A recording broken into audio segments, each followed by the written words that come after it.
Good morning and welcome to Sunday Reflections. It's great to be with you today, and I'm glad you're able to tune in. Today, as you probably know, is Sunday, July 25th. This is the last Sunday that I will be here filling in for Dan Center, doing Sunday Reflections and our morning worship. And it's been a great opportunity for me. I've really enjoyed connecting with you all. So, again, it's been my pleasure. We've been covering over the last few weeks this faith and race timeline, um, beginning with some content from the Interfaith Movement for Human Integrity, and then augmenting it with some local information as well as a few things to kind of make it all connect together. We're going to finish today with talking about the civil rights movement, and then also talking about some of the things going on today, both in general, but specifically around a particular project that's happening in San Francisco in the Western Addition. So this connects with what we talked about last week, which was a kind of an overview of that neighborhood in the 20th century. We are going to begin, as we have typically been doing once I got settled into this format, with our convening.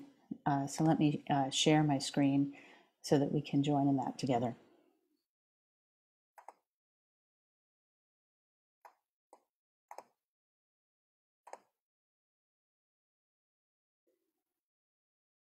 So let's join together.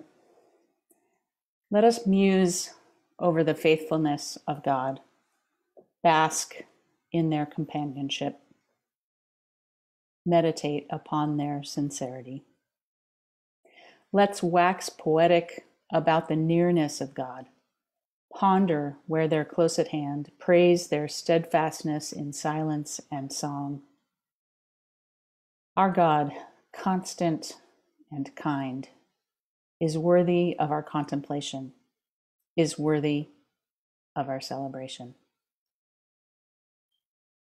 And we'll move on to our music for today. Thanks again to Martin for a great performance today and description.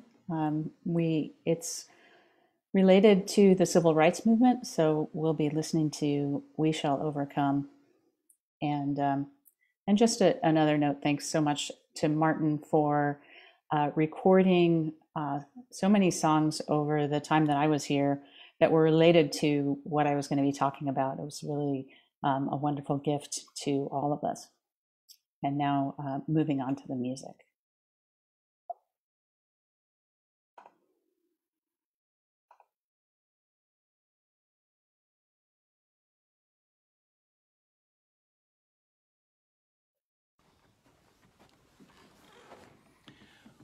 "We Shall Overcome" is widely known as a protest song, but I think maybe a better designation for it would be a song about hope.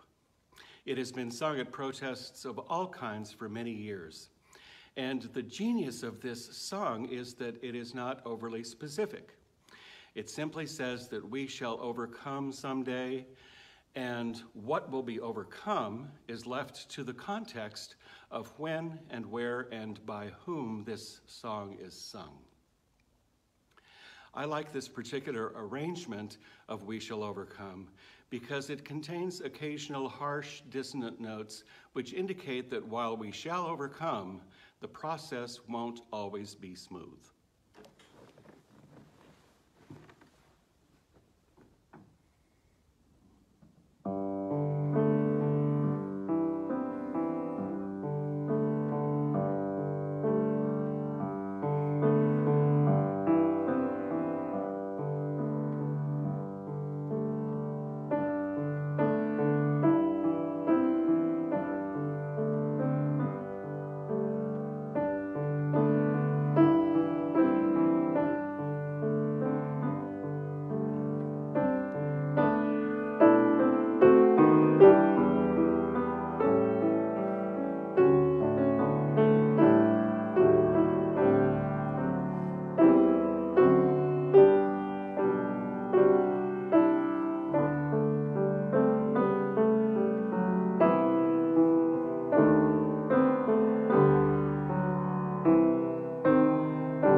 I just love that arrangement.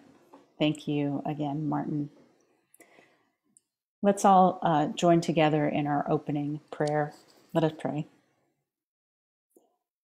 Holy One, in your faithfulness, regulate us, not through governance, but by steadying our breath to the rhythm of your sacred invitation. Holy One, in your steadfastness, establish us, not through the way of institutions, but as roots do, reaching into the nourishment of soil. In your tender and tending name, we pray. Amen.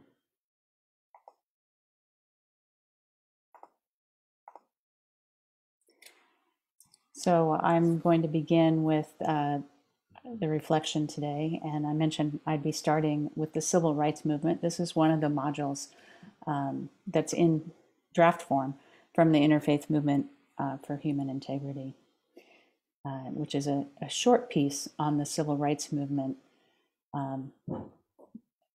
focused on the religious leaders of civil rights. So I'm going to move to a photo you'll see here, which is a young woman at the March on Washington,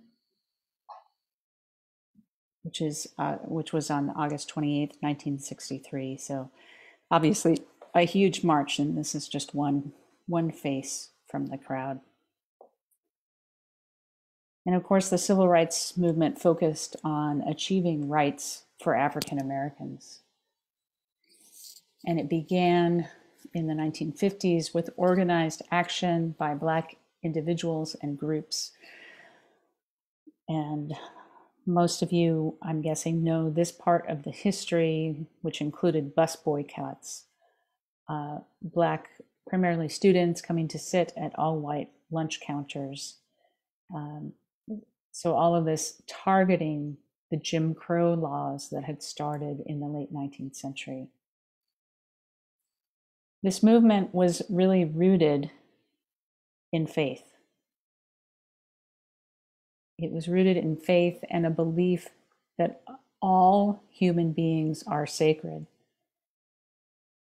that there is no elevation of anyone over anyone else. We know of the Reverend Dr. Martin Luther King Jr.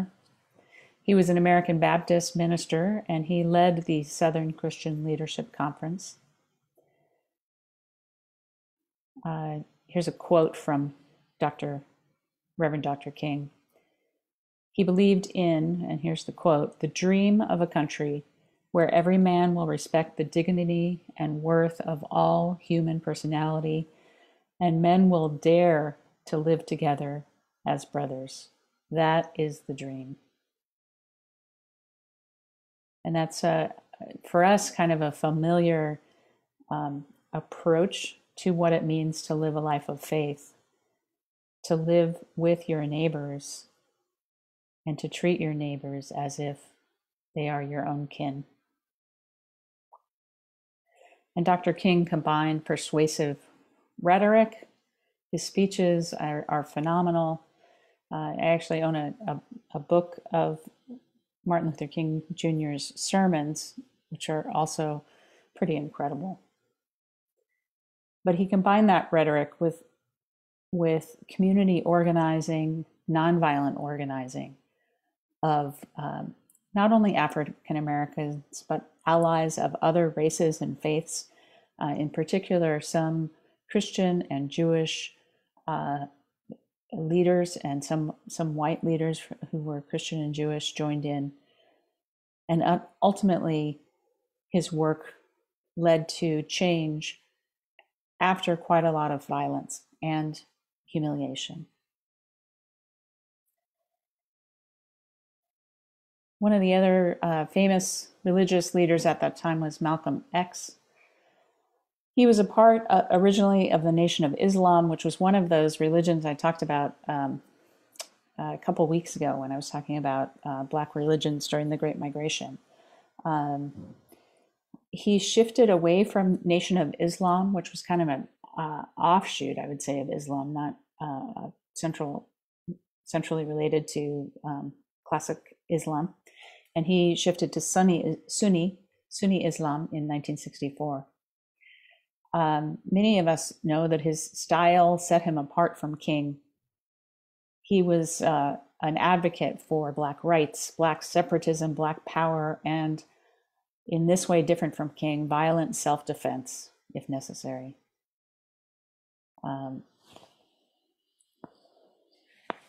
Quote from him, "We declare our right on this earth to be a man, to be a human being, to be respected as a human being, to be given the rights of a human being in this society, on this earth, in this day, which we intend to bring into existence by any means necessary."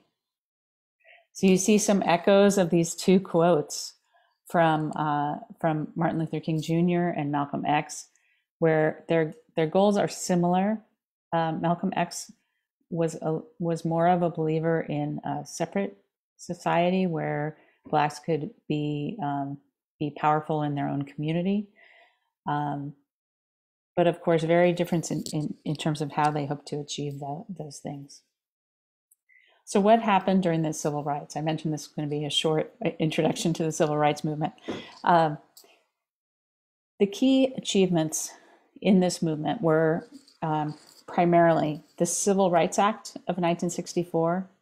That ended legal segregation. Obviously, segregation still continued.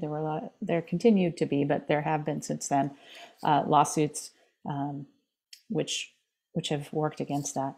And then the Voting Rights Act of 1965, which really brought many Black voters being able to legally vote and created some federal muscle that prevented some of the most egregious ways of stopping Blacks from voting in the South.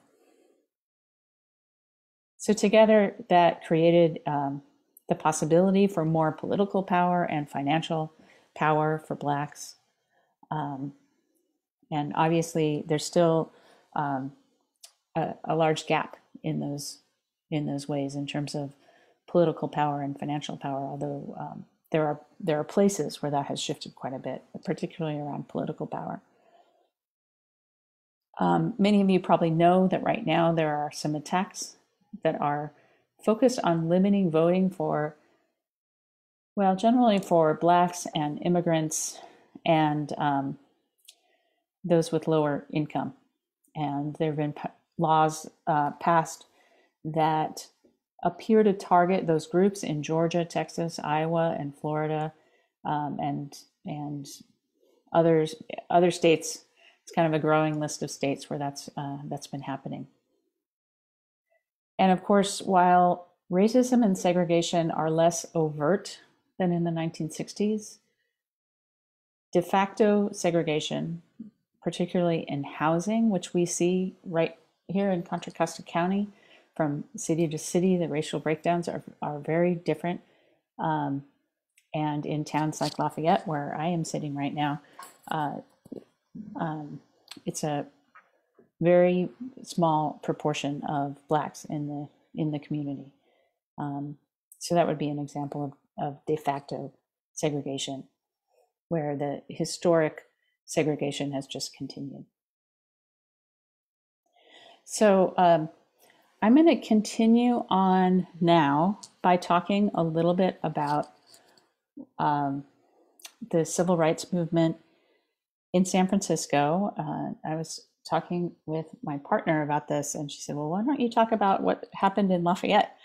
And I guess my simple answer is I was able to find the data on San Francisco, so the data and photos. So I'm going to share some of those photos, primarily photos, not a lot of content. I actually am not super familiar with the whole narrative of the civil rights movement in San Francisco and the Bay Area. But I was able to find from the Bancroft Library a few photos and some narrative that I'd like to share with you. So this is my intermediate slide, and then we'll move into the first slide from San Francisco. So this is in 1962. I think I mentioned before the two primary African-American neighborhoods in San Francisco were in the Western Addition and then in Hunters Point, the Bayview Hunters Point neighborhood. And this is a group of men and women who live in Hunters Point and are protesting here at City Hall in San Francisco for an improvement in the housing. So it's both around improvement of the housing that people are living in, but also the ability to move to different neighborhoods in the city. One woman who lived through that time talked about how people could move into her neighborhood, which would create gentrification, but she did not have the ability to move into other neighborhoods during that time. That was what was going on in the 1960s. And in all of this work that was being done in San Francisco, there was a huge participation from the Black churches, some of those Black churches that I mentioned last week. And like the Third Baptist, Bethel AME was participant, particularly in housing, and they were very focused on creating housing stock in the Western Addition. So there was a lot of participation from the Black churches. So anyway, this is the Hunters Point group of people protesting in 1962.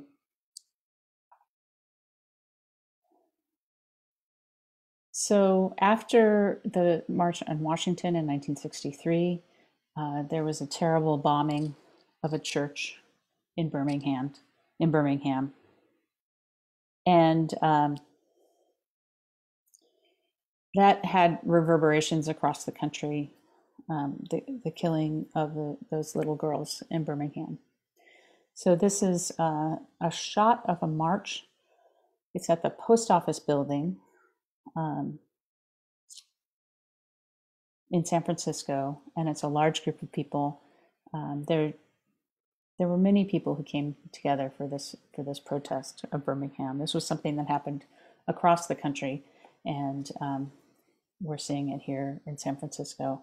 And again, this was something where faith leaders were really called in with this bombing that had happened, firebombing that had happened in a church and that had impacted children.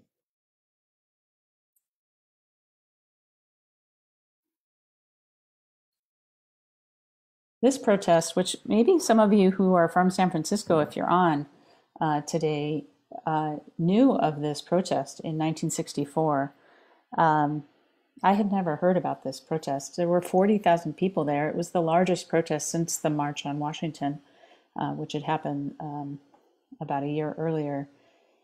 And this protest was related to the fact that the Republican National Convention was happening in San Francisco. And Barry Goldwater had been nominated, and people were very concerned about his racial experience. So this is it's just such a huge crowd. This photo is impressive.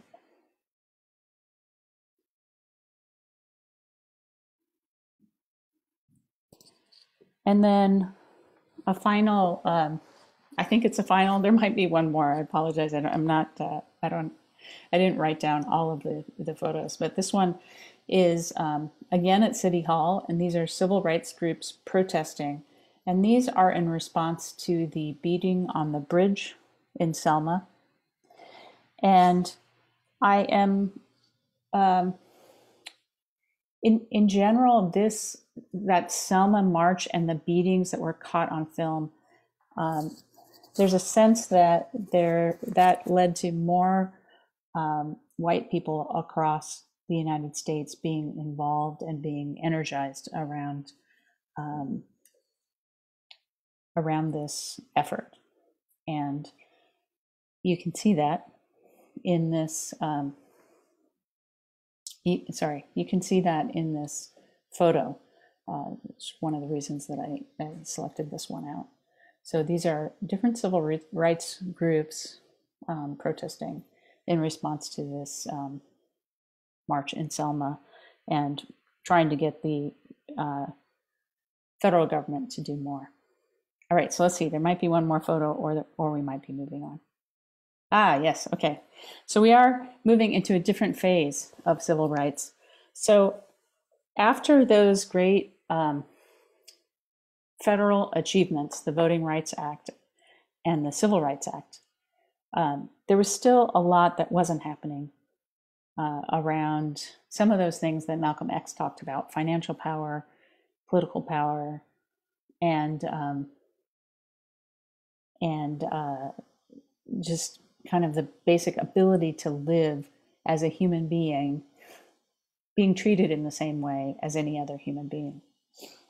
So there was a group that came together, the Black Panther Party. Probably you've heard of them, and they were involved in a movement that started in Oakland. And they were primarily, I think they were all students at the time that they started it. At least the main leaders were. And in addition to kind of their more famous or public things, the things that I heard about when I learned about the Black Panthers, which were, kind of doing patrols with and holding guns as their defense, going through Oakland and in other cities where they formed. They also provided children's breakfasts in Oakland and in other places where they went, and other public service and community service type actions.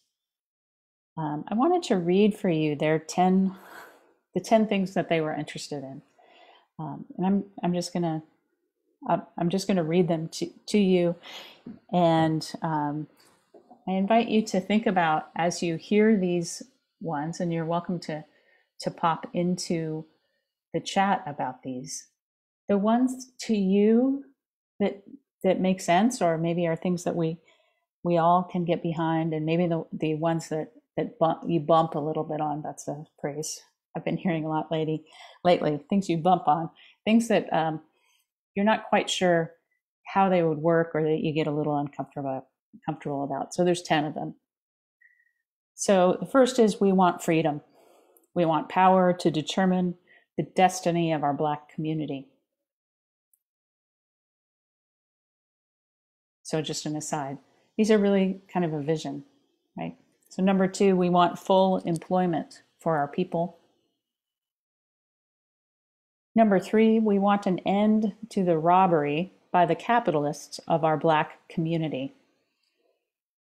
And if I were to talk about that more in context today, that would be around gentrification, around using eminent domain to take land from Black communities for the benefit of the white community. Number 4, we want decent housing, fit for shelter of human beings. Number 5, we want education for our people that exposes the true nature of this decadent American society. We want education that teaches us our true history and our role in present-day society. And then their 6th area, we want all Black men to be exempt from military service. Of course, Black men were disproportionately represented in service during the Vietnam War, which was happening during this time. Number 7, we want an immediate end to police brutality and murder of Black people. Number 8, we want freedom for all Black men held in federal, state, county, and city prisons and jails. That's the one I bump a little bit on. Number 9, we want all Black people, when brought to trial, to be tried in court by a jury of their peer group or people from their Black communities, as defined by the Constitution. And number 10, which almost feels like a throwaway at the end, but feels so powerful. We want land, bread, housing, education, clothing, justice, and peace. So those were demands of the Black Panther Party, which was born here in the Bay Area. So that's kind of a very brief snapshot of civil rights. And I'm going to take the last couple minutes that I have here in this reflection to talk about a little, again, a short story of something that was happening in the Western Addition. So right around that time, it was, I believe in 1971, it might have been in 72, that one of the churches that I mentioned, Bethel AME, came together with a group of people to build this housing complex called Freedom West. It's a co-op, so it was designed as a way to increase Black ownership in the neighborhood. And again, this is the neighborhood that had been partially decimated by redevelopment. So this is a photo today. You can tell by the cars of that Freedom West complex. It looks a lot like this. There's something like 382 units there, and they are, because of the co-op nature of what they're doing, they're fairly low cost housing. And they have gone through a process of thinking about how they might redefine themselves in the future. So here's a picture of how they think about the history of what they've done. And I apologize, it's a little hard to read, but you can see in there redlining as a beginning, the urban renewal and the destruction of the neighborhood that led to population decline. All of that had started prior to the creation of Freedom West.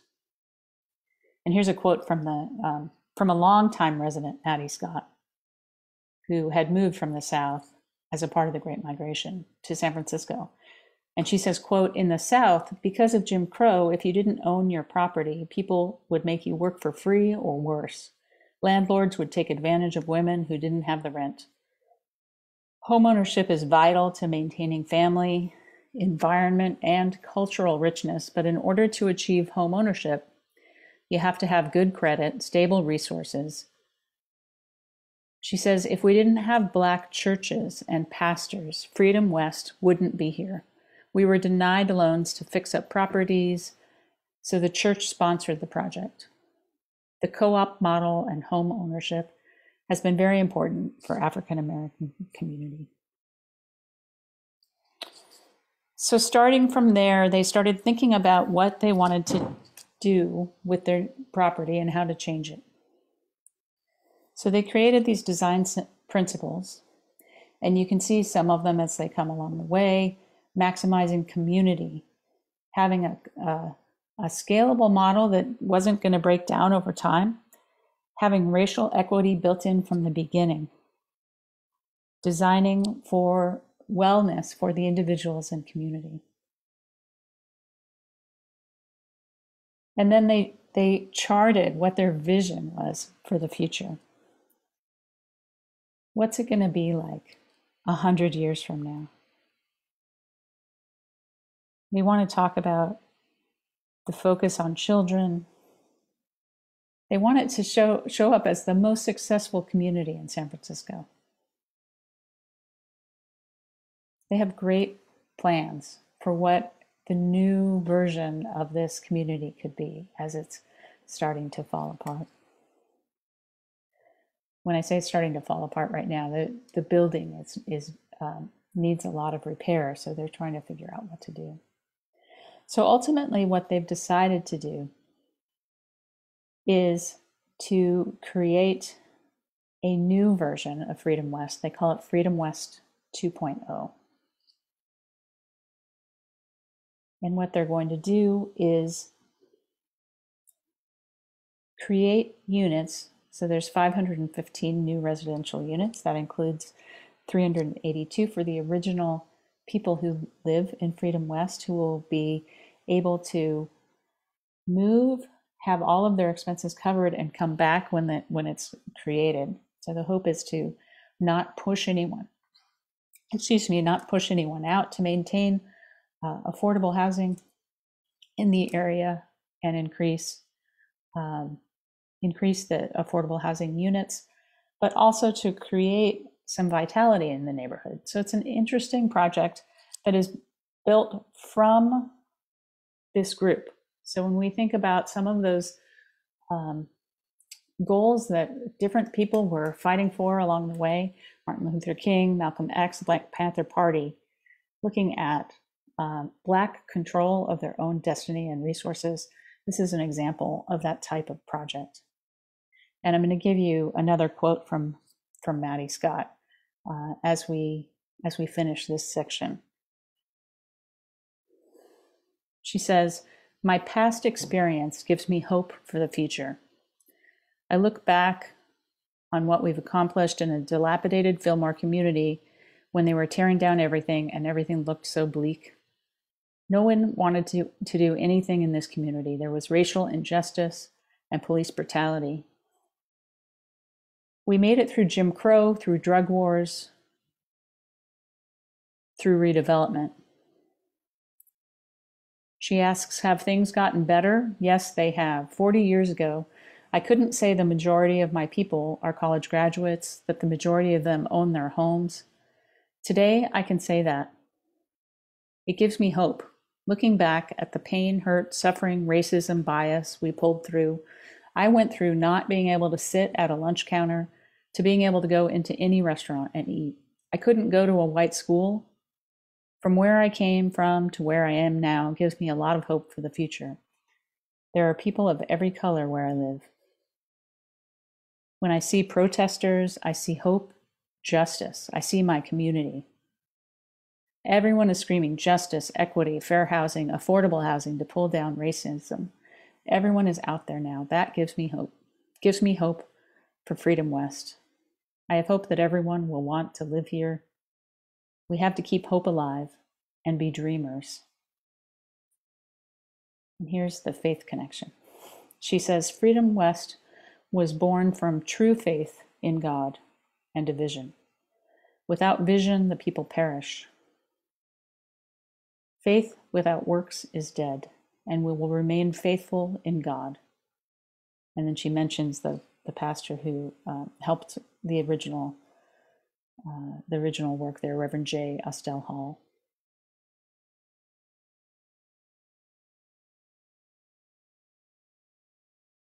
So that's a quick snapshot of civil rights, and I